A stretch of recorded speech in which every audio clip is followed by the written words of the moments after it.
وَلْتَكُن مِّنكُمْ أُمَّةٌ يَدْعُونَ إِلَى الْخَيْرِ وَيَأْمُرُونَ بِالْمَعْرُوفِ وَيَنْهَوْنَ عَنِ الْمُنكَرِ وَأُولَئِكَ هُمُ الْمُفْلِحُونَ. Assalamualaikum warahmatullahi wabarakatuh. Alhamdulillah hamdan katsiran thayyiban mubarakan fih mubarakan alaih kama yuhibbu rabbuna wa yarda. Walhamdulillah alladzi bi ni'matihi tatimmus sholihat. Ashhadu an la ilaha illallah wahdahu la syarikalah wa ashhadu anna Muhammadan abduhu wa rasuluh la nabiyya wa la rasula ba'da. Allahumma salli ala Muhammadin an-nabiyyil ummi wa azwajihi ummahatil mu'minin wa dzurriyyatihi wa ahli baitihi kama sallaita ala Ibrahim wa ala ali Ibrahim innaka Hamidum Majid. Qala Allahu tabaraka wa ta'ala fil Qur'anil Karim, a'udzu billahi minasy syaithanir rajim. Bismillahirrahmanirrahim. Ya ayyuhalladzina amanu taqullaha wa qulu qawlan sadida yuslih lakum a'malakum wa yaghfir lakum dhunubakum wa may yuti'illaha wa rasulahu faqad faza fawzan 'azima.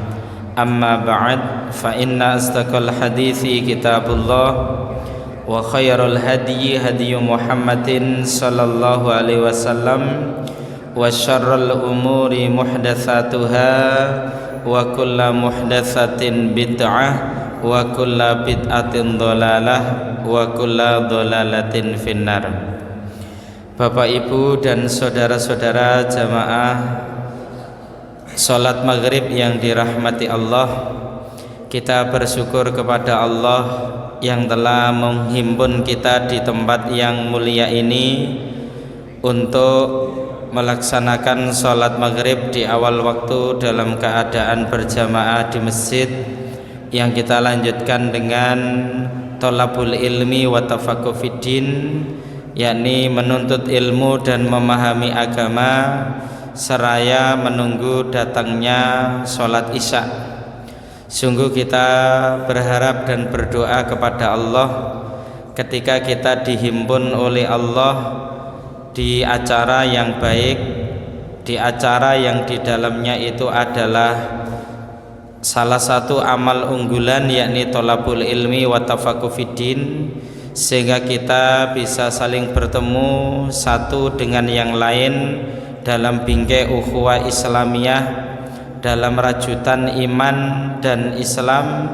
Sungguh kita berharap kepada Allah di saat kita berhimpun di dunia, mudah-mudahan saya dan panjenengan semuanya kelak akan dihimpun Allah di surga. Allahumma amin. Salawat serta salam semoga tercurah kepada Rasulullah sallallahu alaihi wasallam yang terus memotivasi umatnya untuk thalabul ilmi wa tafaqquh fiddin sebagai salah satu jalan untuk menuju surganya Allah. Karena sesungguhnya ulumuddin, ilmu-ilmu agama merupakan piranti penting untuk menjadikan seorang hamba menjadi hamba yang solihin dan solihat. Ilmu-ilmu agama merupakan sarana penting supaya kita lebih mengenal siapa sesungguhnya pencipta kita. Bahkan juga kita akhirnya tahu apa kewajiban-kewajiban hamba kepada Rabb-Nya. Juga mengenal Rasulullah sallallahu alaihi wasallam dan juga mengenal dinul Islam atau ajaran-ajaran agama Islam. Itu tidak bisa tidak kecuali kita mesti melakukan satu proses yang disebut dengan thalabul ilmi wa tafaqquh fiddin, menuntut ilmu dan memahami agama yang bahasa sederhananya adalah ngaji. Bapak Ibu yang dirahmati Allah, pada pertemuan malam hari ini sebagai kelanjutan kajian kitab Al-Iman adalah setelah kita sampai pada materi al-adillatul ilmiyah alal imani billahi subhanahu wa ta'ala, kaidah-kaidah ilmiah, yang kaidah-kaidah ilmiah ini sebagai penguat dan juga pengantar seorang hamba itu beriman kepada Allah Subhanahu wa ta'ala. Yang di pertemuan yang lalu kita sampai pada dua kaidah ilmiah. Yang pertama, al-adamu la yakhluqu syai'a, sesuatu yang tidak ada tidak menciptakan apapun, di mana dalam kaidah ini menghasung dan mengantarkan kepada kita untuk melakukan tafakkur alam dan tadabbur Al-Quran, merenungi berbagai macam fenomena alam semesta, di mana alam semesta ini diciptakan begitu rapi, begitu teliti, begitu indah, yang itu menunjukkan bahwasanya yang menciptakan itu adalah Maha mengetahui, yang menciptakan itu Maha teliti, yang menciptakan itu Maha indah, sehingga perkara-perkara yang kemudian membuat manusia itu ragu-ragu terhadap Allah sebagai pencipta alam semesta itu terurai dan bisa pudar, karena tidak mungkin ketika alam semesta yang terhampar begitu baiknya, begitu teraturnya, begitu indahnya, kemudian tidak ada yang menciptakan. Itu suatu hal yang sangat mustahil.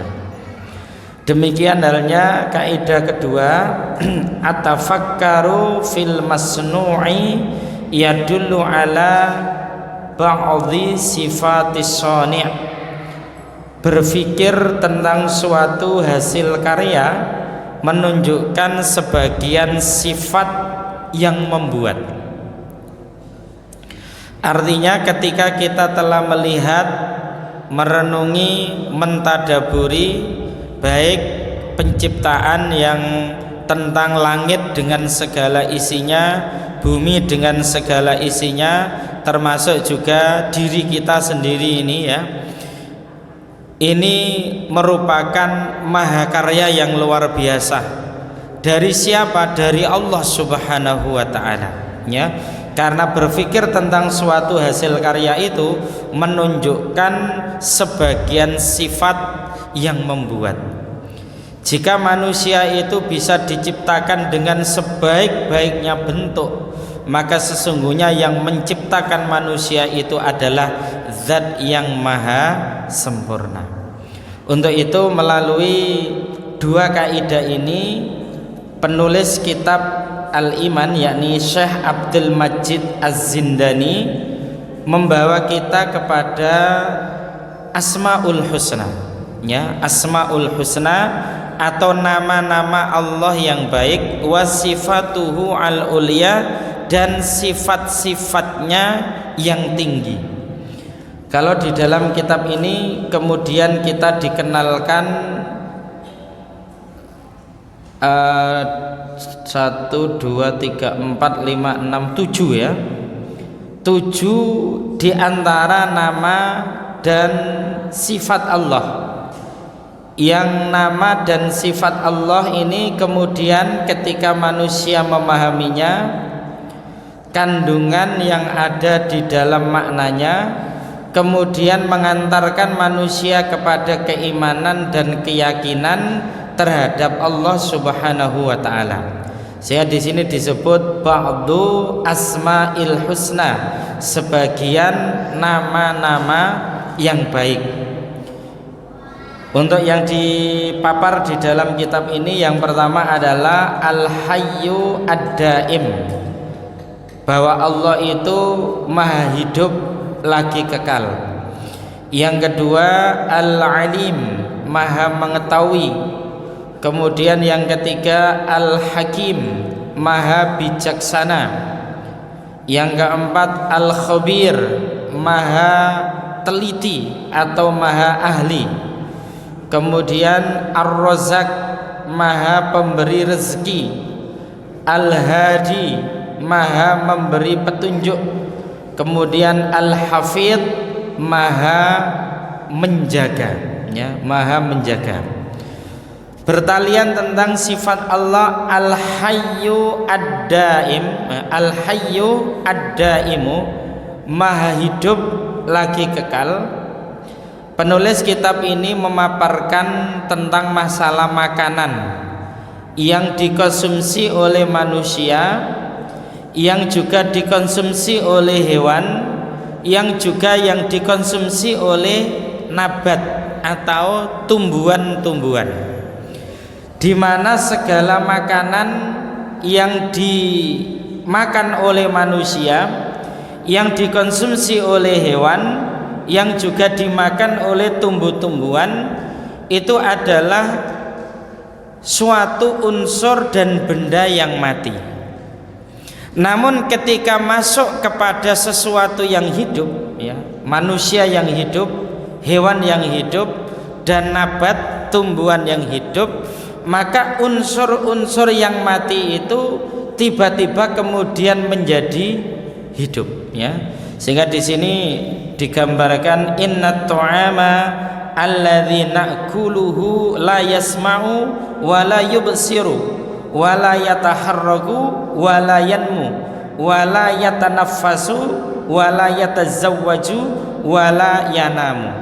Sesungguhnya makanan yang kita makan la yasma'u, tidak mendengar, wa la yubsiru, tidak juga melihat, wala yataharraku, tidak bergerak, wala yanmu, tidak berkembang, wala yatanaffas, tidak bernafas, wala yatazawwaj, wala yatazawwaju, dan juga tidak nikah, wala yanamu, tidak tidur, wala yastayqidu, tidak bangun. Fa idza dakhala ta'amu jismaka asbaha jisman hayyan, ya, maka ketika makanan itu masuk ke dalam tubuhmu, asbaha jisman hayyan, maka tubuhmu itu menjadi tubuh yang hidup. Ini kita bahasakan sederhana begini Bapak Ibu, ya. Ketika kita taruhlah lapar, ya, lapar, kemudian saat kita lapar, belum sarapan atau belum makan, juga belum minum, maka secara otomatis tubuh kita itu juga mengalami kelesuhan, lemes, ya. Ibaratnya kelimbrak-kelimbruk kaya sak gak ono isine, ya, ya. Dan akhirnya kemudian kita tidak begitu bisa melakukan berbagai macam aktivitas karena memang tidak ada sumber energi yang kemudian, atau karena belum ada sumber energi yang kita masukkan ke dalam tubuh kita. Kemudian akhirnya kita cari sarapan, ya. Nah, sarapannya ini kan ya nanti sesuai dengan selera kita. Nek misalnya kita pagi pengen pecel ya makan pecel, pengen soto ya makan soto, ya. Ataupun makan apa saja yang menjadi selera dan kehendak kita.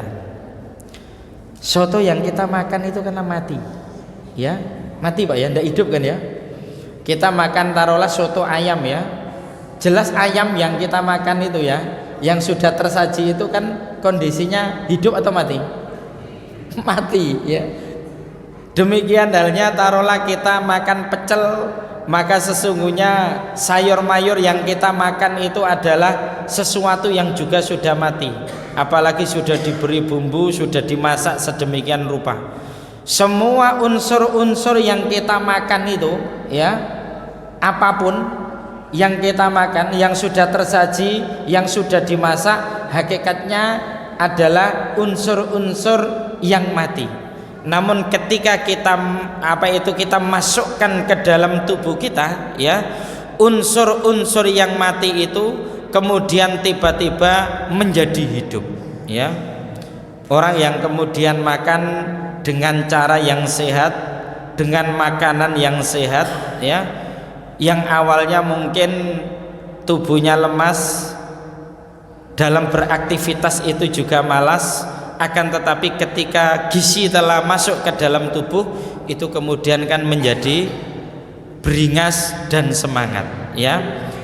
Nah, ini semua, ya, kalau dikaitkan dengan Asmaul Husna, yakni Al-Hayyu Ad-Daim, bahwa Allah itu maha hidup lagi kekal, yang menjadikan unsur-unsur yang mati kemudian masuk ke dalam tubuh kita, kemudian akhirnya menjadi hidup, ya.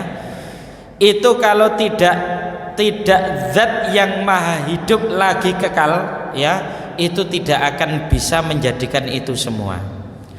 Karena sesungguhnya seluruh makhluk yang makhluk itu diciptakan oleh Allah di muka bumi ini, yang kemudian itu memang diperuntukkan oleh manusia, hakikatnya adalah untuk menyempurnakan ibadah manusia kepada Allah Subhanahu wa taala. Allah lah yang kemudian membikin dari unsur-unsur tubuh kita yang awalnya lemas menjadi kuat, yang awalnya itu kemudian mati kemudian menjadi hidup. Makanya di sini dikenalkan Al-Hayyu Ad-Daim. Demikian halnya ketika unsur-unsur itu masuk kepada tubuhnya hewan, masuk kepada tumbuh-tumbuhan, itu juga demikian, yang awalnya kemudian mati kemudian menjadi hidup.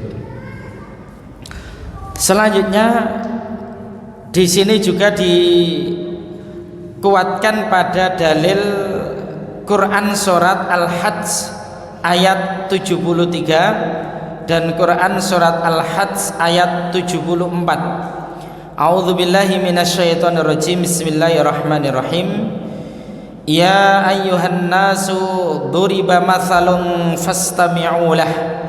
Innal ladzina tad'una min dunillah la yakhluqu dzubaban walau ijtama'u lah. Wa iyaslubhumudz dzubabu syai'an la yastanqidhuhu minhu dha'ufat talibu wal matlub. Di mana di dalam ayat ini Allah Subhanahu wa taala memberikan permisalan kepada manusia tentang adanya manusia yang menyembah Tuhan-Tuhan selain Allah, ya. Kemudian di dalam ayat ini disebutkan yang disembah itu dalam kondisi lemah, yang menyembah itu juga dalam kondisi lemah. Sampai Allah memberikan permisalan, seandainya apa yang ada di dalam diri mereka, atau entah itu benda mereka atau apa makanan yang mereka miliki, kemudian dihinggapi oleh seekor lalat, maka mereka itu tidak bisa mengembalikan makanan itu dalam bentuk asli sebelum dihinggapi oleh seekor lalat. Ternyata ini mengandung satu pengetahuan yang luar biasa begini Bapak Ibu. Ketika makanan itu dihinggapi oleh seekor lalat, lalat itu mengeluarkan air liurnya, yang air liurnya itu merubah makanan tersebut, ya, dengan perubahan yang tidak bisa dikembalikan sebagaimana ketika makanan itu belum dihinggapi lalat. Lah, ini digambarkan begini. La yastanqidhuhu minhu dha'ufat talibu wal matlub. Allah memberikan permisalan sampai yang tingkatan mungkin dianggap rendah bagi manusia. Yang disembah selain Allah tidak akan bisa mengembalikan zat makanan yang makanan itu telah dihinggapi oleh seekor lalat. Nek secara detailnya mungkin dokter bisa kemudian menerangkan secara detail gitu ya. Nek kami tidak bisa ya. Yang jelas begini, misalnya kita punya nasi atau mungkin apa itu namanya pisang goreng ya. Pisang goreng kita yang tersaji di depan kita sebelum dihinggapi lalat dengan setelah dihinggapi lalat itu ternyata berbeda ya. Sebelum dihinggapi lalat kita bisa simpulkan makanan itu adalah masih alami sebagaimana unsur-unsur yang dibawa awal. Namun ketika dihinggapi seekor lalat, karena dalam apa itu namanya kakinya lalat tersebut atau sayapnya lalat tersebut atau liurnya lalat tersebut itu mengandung unsur-unsur kimiawi yang kemudian merubah makanan dari aslinya.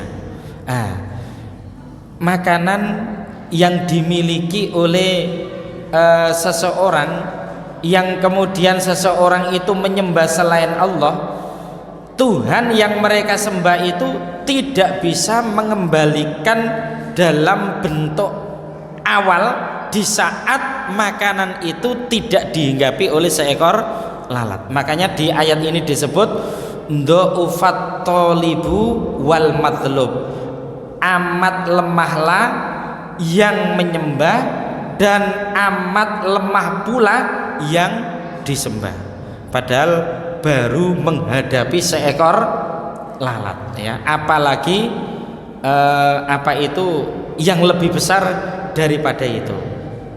Maka ini juga menunjukkan ketika manusia itu menyembah Tuhan selain Allah, maka Tuhan selain Allah itu disebut alihatun batilah, Tuhan-Tuhan palsu, karena Tuhan yang sesungguhnya hanya Allah Subhanahu wa ta'ala.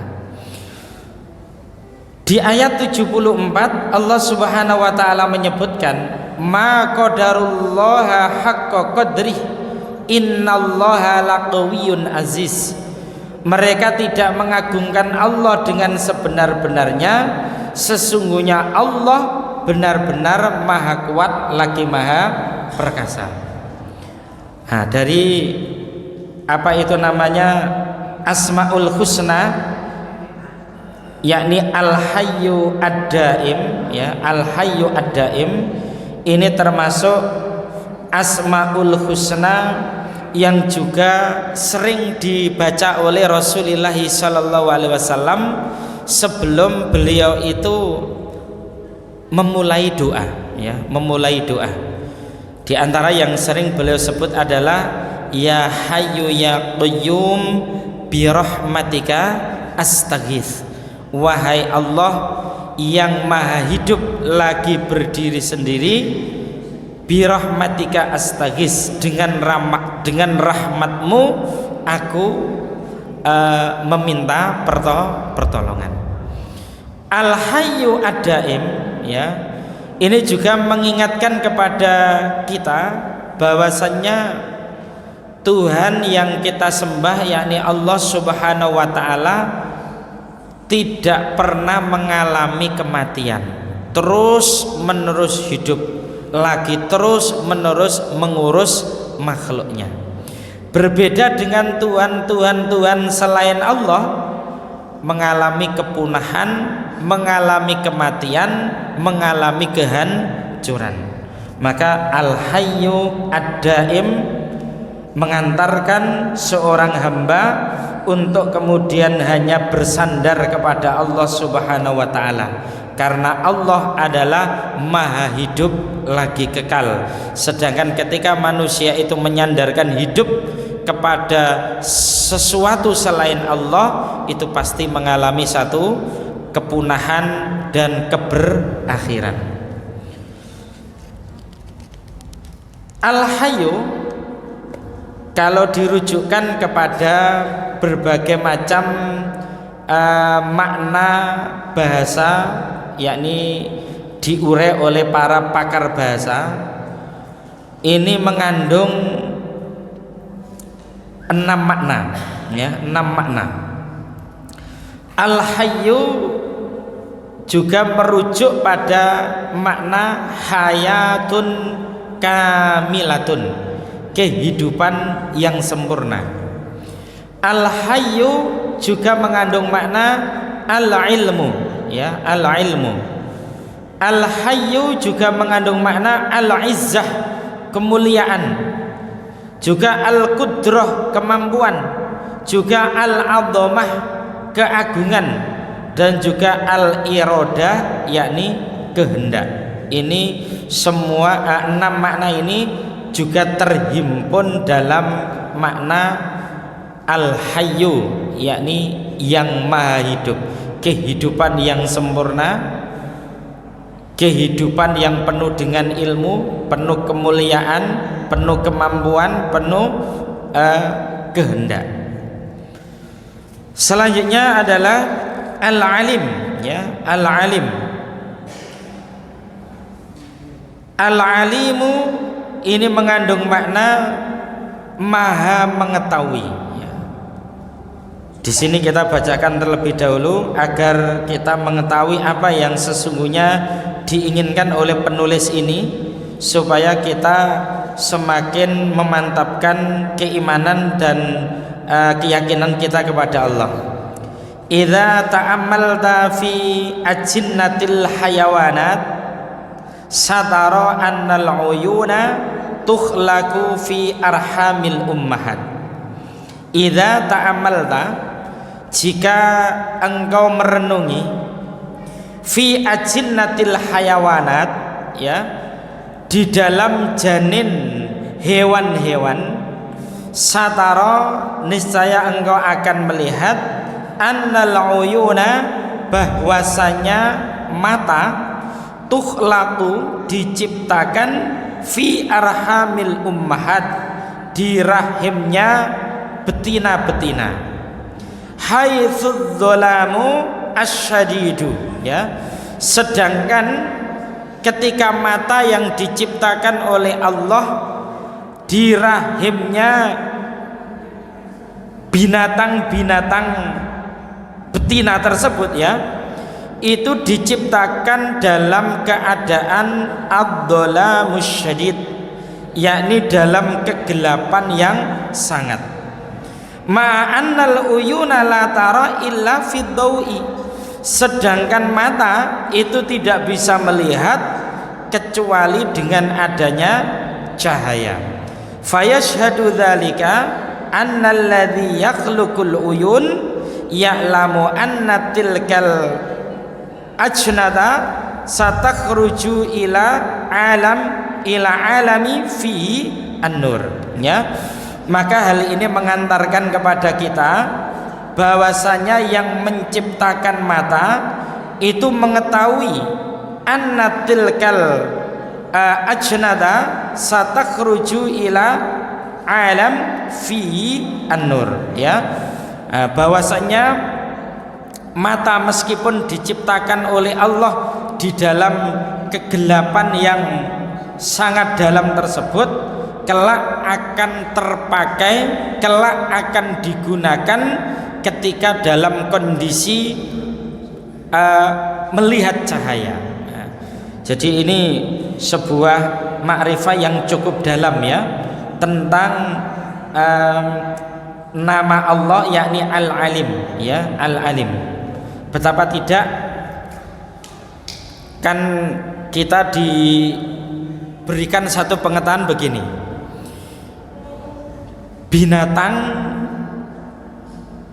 Binatang tersebut taruhlah kita sebut sebagai janin ya. Janin berada di perutnya ibunya ya. Allah Subhanahu wa taala menciptakan janin tersebut ya, yang kemudian dibentuk, ada matanya, ada hidungnya, sebut saja juga termasuk manusia ya. Itu kan di dalam kegelapan yang berlapis-lapis ya, di dalam kegelapan yang berlapis-lapis. Kalau manusia bahkan 3 lapis kegelapan yang ada di jabang bayi yang ada di dalam rahim tersebut. Lah, mata ini secara sunnatullah itu bisa melihat sesuatu benda itu kan ketika dalam kondisi bercahaya.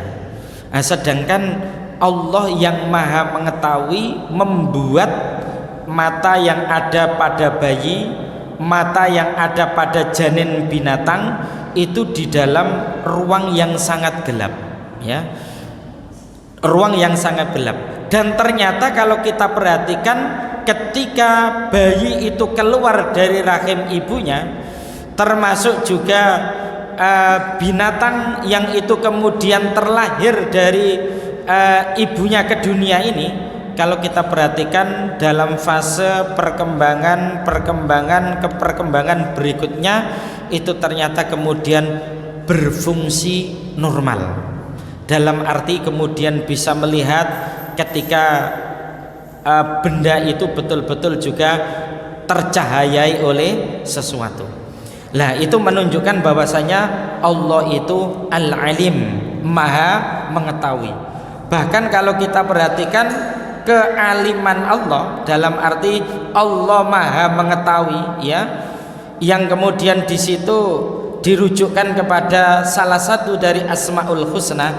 Al-Alim itu mengandung makna maha mengetahui segala sesuatu sebelum atau sesudah sesuatu itu ada, dan tiada sesuatu pun di langit dan di bumi yang tidak diketahui oleh Allah Subhanahu wa taala. Jadi kalau kita menyebut Allah Al-Alim, Allah Al-Hayyu, Allah Dzul Jalali wal Ikram ya, secara khusus Allah Al-Alim ini mengantarkan kepada kita untuk meyakini bahwasanya Allah itu maha mengetahui segala sesuatu. Tidak ada satupun yang samar bagi Allah. Bahkan Allah mengetahui sebelum sesuatu itu terjadi, bagaimana sesuatu itu terjadi, dengan cara seperti apa sesuatu itu terjadi, Allah itu maha mengetahui. Nah, di situ disebut dengan Al-Alim, termasuk pengetahuan Allah yang sifatnya dhohiran wa batinah, baik yang dohir maupun yang batin, yang sifatnya besar maupun yang sifatnya kecil, yang sifatnya global maupun yang rinci. Itu menunjukkan Allah Al-Alim. Maka tidak ada sesuatu pun yang samar bagi Allah Subhanahu wa ta'ala. Selanjutnya, sifat yang berikutnya adalah Al-Hakim ya. Al-Hakim. Al-Hakim adalah maha bijaksana ya, maha bijaksana. Baik dalam hukum-hukum Allah, Allah juga maha bijaksana dalam penciptaan terhadap makhluknya. Allah juga maha bijaksana dalam hikmah-hikmahnya ya. Sehingga ketika kita mendengar kata-kata Al-Hakim ya, di sini mengantarkan kepada kita untuk meyakini tentang kebijaksanaan Allah Subhanahu wa taala. Sehingga jangan pernah ada dalam pikiran kita, hati kita, perasaan kita kemudian Allah itu zalim ya. Karena tidak mungkin Allah berbuat zalim kepada hambanya.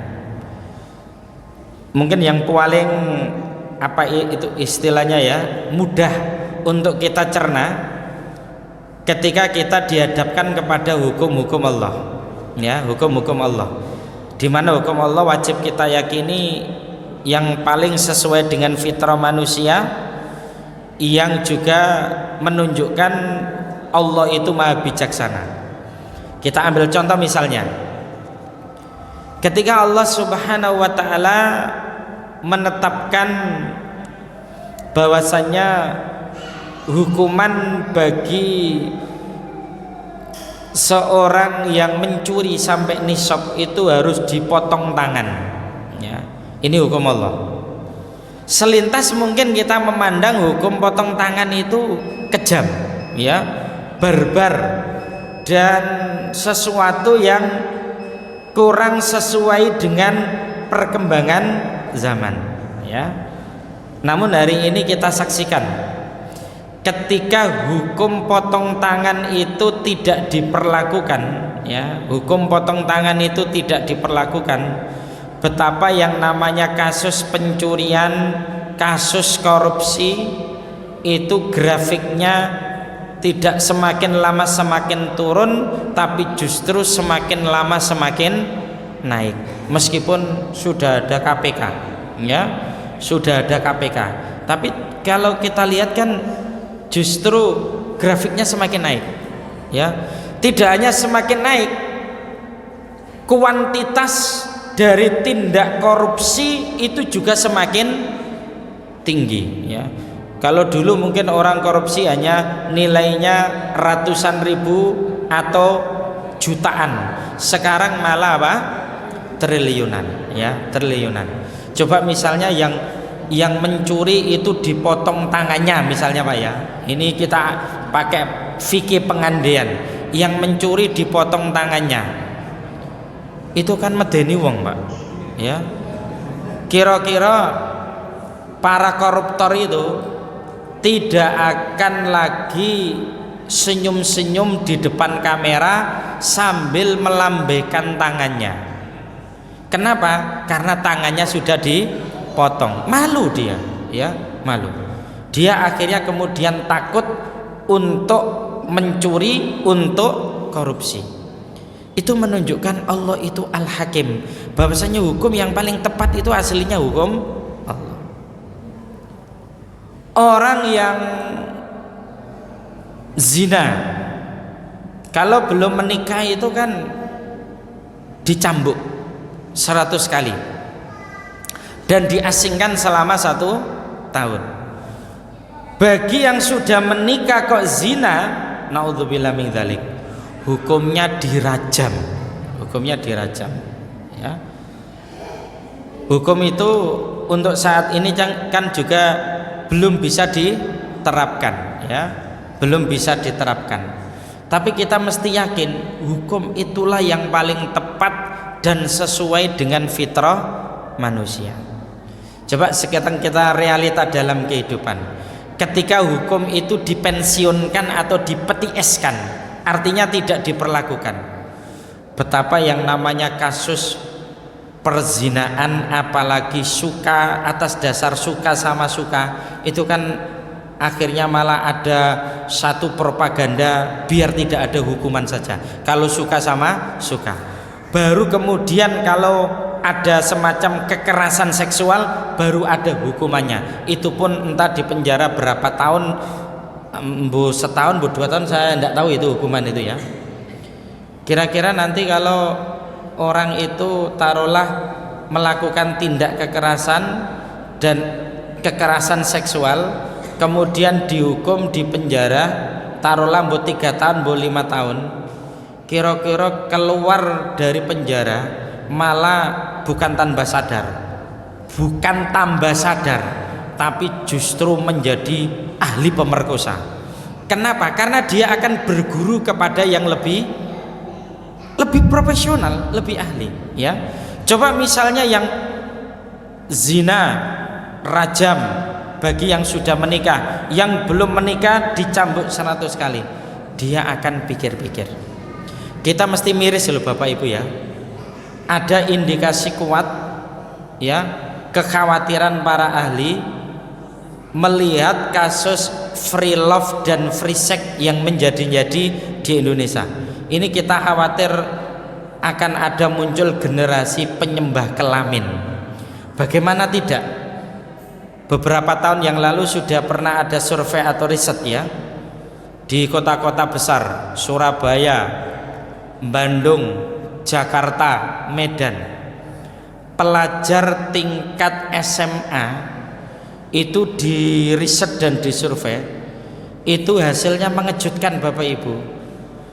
Hasilnya itu 97, sekian persen para siswi itu sudah tidak perawan lagi.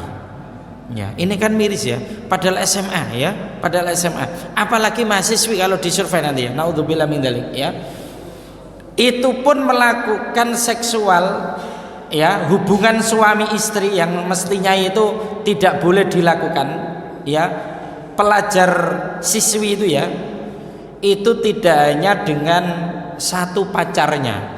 Kadang satu siswi mempunyai 3 pacar atau 4 pacar, dan dia naudzubillah zina dengan ketiga-tiganya atau kelima-limanya. Loh, ini miris banget itu ya. Jadi apalagi kalau ada semacam apa ya, pergantian tahun baru ya, pergantian tahun baru itu kan yang paling laris itu kondom dan coklat ya. Dan itu naudzubillah berapa juta galon sperma yang tumpah dalam kondisi haram, naudzubillah min dzalik. Nah, ini loh yang perlu kemudian kita menjadi perenungan kita. Ketika Allah itu Maha Hakim, Maha Bijaksana dalam ayatnya, dalam hukumnya, dalam hikmahnya, dalam penciptaannya, secara khusus kita ambil hukum saja ya, maka sesungguhnya hukum Allah itulah yang sesuai dengan fitrah manusia, yang wajib itu kita yakini.